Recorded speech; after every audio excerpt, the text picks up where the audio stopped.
आपल्या महाराष्ट्र राज्यामध्ये देवीची 3.5 शक्तिपीठे आहेत. हे तर आपल्या सर्वांच्याच परिचयाची आहेत.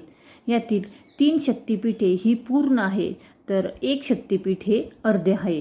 तर यातील ही शक्तिपीठे आज आपण इथे बघतोय. यातील पहिली जी आहे कोल्हापूरची अंबाबाई. बघा, या स्थानाला महाराष्ट्रातील दक्षिण काशी असे देखील म्हणतात.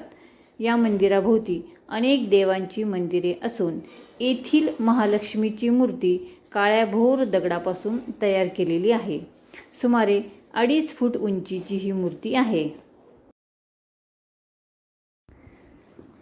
हिच्या मस्तकावरील मुकुटावर शिवलिंग आहे व मागे प्रभावळ आहे. अशी शिवलिंगावर नागफणा उभारलेली मूर्ती इतरत्र कुठेही आढळत नाही. हे मंदिर पश्चिमाभिमुख आहे. त्याची मांडणी सर्वतोभद्र पद्धतीने केलेली दिसते. येथेच महाकाली व महासरस्वती यांचेही गाभारे दृष्टीस पडतात. ही आदिशक्ती विश्वजननी फार प्राचीन काळापासून कोल्हापुरात नांदत आहे. कारण गर्भागार कर्णदेव नावाच्या चालुक्य राजाने या मंदिराला कलापूर्ण विस्तार केला. परंतु पुढे मुसलमानी राजवटीत मंदिराला वाईट दिवस आले. तेव्हा पुजाऱ्यांनी येथील जगज्जननी अंबाबाईची मूर्ती समोरच्या कपिल तीर्थात लपवून ठेवली. त्यानंतर शिवछत्रपतींचे राज्य महाराष्ट्रात स्थिरावल्यावर या मूर्तीची पुन्हा प्रतिष्ठापना करण्यात आली, असा इतिहास आहे. अफजलखानाच्या वधानंतर छत्रपती शिवाजी महाराज महालक्ष्मीच्या दर्शनास गेल्याचाही उल्लेख आढळतो. दुसरी आहे तुळजापूरची भवानी माता. तुळजापूरची भवानी ही अनादी कालापासून क्षत्रिय राजांची उपास्य देवता असून ती भवानी, अंबा, जगदंबा इत्यादी नावांनी ओळखली जाते. येथील मूर्ती काळ्या गंडकी शिळेची असून मूर्तीवर मार्कंडेय ऋषींची पुराण सांगतानाची प्रतिमा कोरलेली आहे. देवीच्या हातात अनेक आयुधे दृष्टीस पडतात. ही मूर्ती 1600 वर्षापूर्वीची आहे, असे इतिहासकारांचे म्हणणे आहे. या देवीचे वैशिष्ट्य म्हणजे तिचे हिंदूप्रमाणे मुसलमान भक्तही आहेत. तथापि अफजलखानाच्या स्वारीच्या वेळी येथील पुजाऱ्यांनी देवीची मूर्ती लपवून ठेवली व त्या जागी दुसरी मूर्ती ठेवली. अफजलखानाने तीच भवानीची मूर्ती समजून फोडून टाकली व ती फोडलेली ओबडधोबड मूर्ती आजही गायमुखाजवळ पाहण्यास मिळते.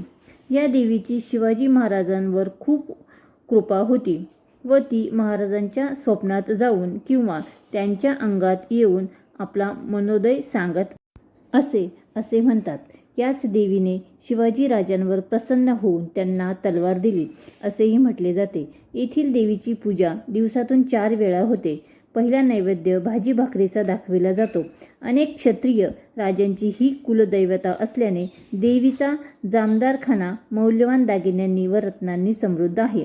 या देवीने महिषासुराचा वध केल्यामुळे ही महिषासुरमर्दिनी म्हणूनच प्रसिद्ध आहे.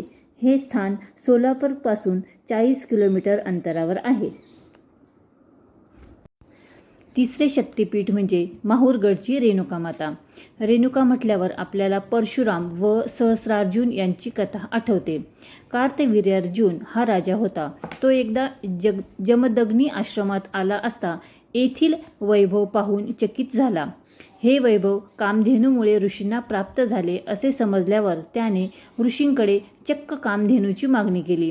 त्यावर ऋषींनी एवढेच म्हटले की कामधेनूची इच्छा असल्यास आपली हरकत नाही.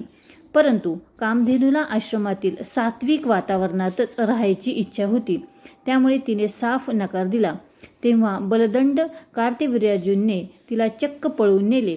ही वार्ता परशुरामला समजताच त्याने सहस्रार्जुन कार्तवीर्याला ठार मारून कामधेनू परत मिळवली.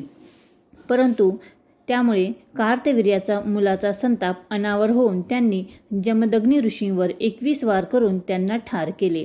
त्यावेळी परशुराम तपश्चर्या करीत होते आणि मातेचा हंबरडा ऐकून ते तत्काळ मातेसमोर प्रकट झाले. सर्व हकीकत समजल्यावर त्यांनी पृथ्वीला 21 वेळा निक्षत्रिय करण्याची प्रतिज्ञा घेतली. त्यावेळी रेणुकाही आपल्या पतीबरोबर सती जाऊ लागली. त्यावेळी तिने परशुरामाला सांगितले की मी चितेवर जळत असताना तू लगेच इथून निघून जा, मागे वळून पाहू नकोस. परंतु परशुरामाला मातेचा मोह आवरला नाही व तो मागे फिरला. त्याचवेळी एक अर्धपुतळा चितेतून बाहेर पडला व तो होता रेणुका मातेचा. ती म्हणाली, बाळा परशुरामा, तू माझं ऐकलं असतंस तर आम्ही दोघं सर्वांगाने चितेबाहेर आलो असतो. परंतु आता तुला केवळ मुखवट्यावर समाधान मानावं लागेल. त्यामुळेच येथे रेणुकेची गळ्यापासून वर एवढीच मूर्ती आहे. तिला तांदळा असे म्हणतात. हा तांदळा खूप मोठा असून त्याला हिरव्या नऊवारी लुगड्याचा एक घेर घालतात. त्याला शेंदूरही लावतात. तांदळाचे मुख खूपच विस्तृत असून त्यातच भक्तगण मेवा मिठाई वगैरे ठेवून नंतर ती प्रसाद म्हणून खातात.